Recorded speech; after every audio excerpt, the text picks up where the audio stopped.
Okay, this is September 12th, 2011. I'm going to be doing a short entry on Bruises by Olga that I saw on storycenter.org.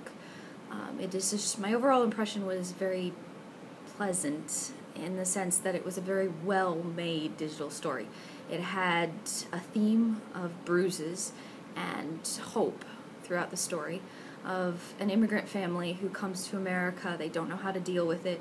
They don't know how to talk to their daughter because she speaks English as her first language, even though they put her in ESL class, and they don't understand the culture or any of the things that they need to do to help their daughter.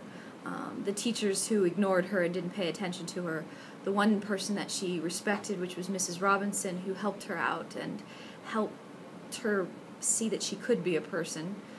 The bruises at home, later on the bruises with the boyfriend, her trying to get out of it and still not being able to climb her way out, and then how she got pregnant and had an angel and how that changed her life because her daughter motivated her to go to college, and she is now a social worker. And when she sees Mrs. Robinson, she said very clearly how it was wonderful to be seen. I was very impressed with how in a minute and a half she managed to get across all the emotions without actually saying any specifics, but just rather giving the general idea and not going into details about the abuse or anything like that, but you still got the feelings and you felt how vulnerable and alone she felt, particularly when she did the scene of, she used the picture with the staircase. That was very emotional. You could just feel the disconnectedness. There were no people on the staircase. It was just somewhere where she needed to hide. I think it could be used in education in a few ways, particularly for disadvantaged students or students who don't have a voice. This could be a great way for them to express themselves. You could show them this and say, what is your experience? Or you could just simply ask for their experience about a particular happenstance in their life. I think this could be really well used because I do ESL students, and a lot of them, they can't write well enough to actually express the emotions. So this is a format that pictures and speaking is something that they often are much better at. So I think it would give them a voice where they often don't have one. How to assess this particular one I find a bit challenging because it is such an emotional product.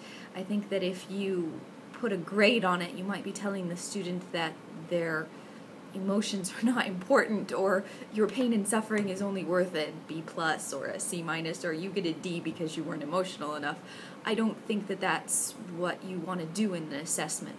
This could either be a pass-fail kind of assignment. You do it, you pass. You don't do it, you fail. Or you could grade the elements that they put into it. For example, if she uses a video for part of it, and she uses still photography and photographs in different sections. So it's possible you could ask that they incorporate multiple elements and then give them a grade whether or not they incorporated those or not, but not actually about the content of the piece. Unless you're doing something historical, when you become biographical, I think it becomes very challenging to do that kind of assessment. Overall, I really enjoyed the stuff that I saw on Story Center.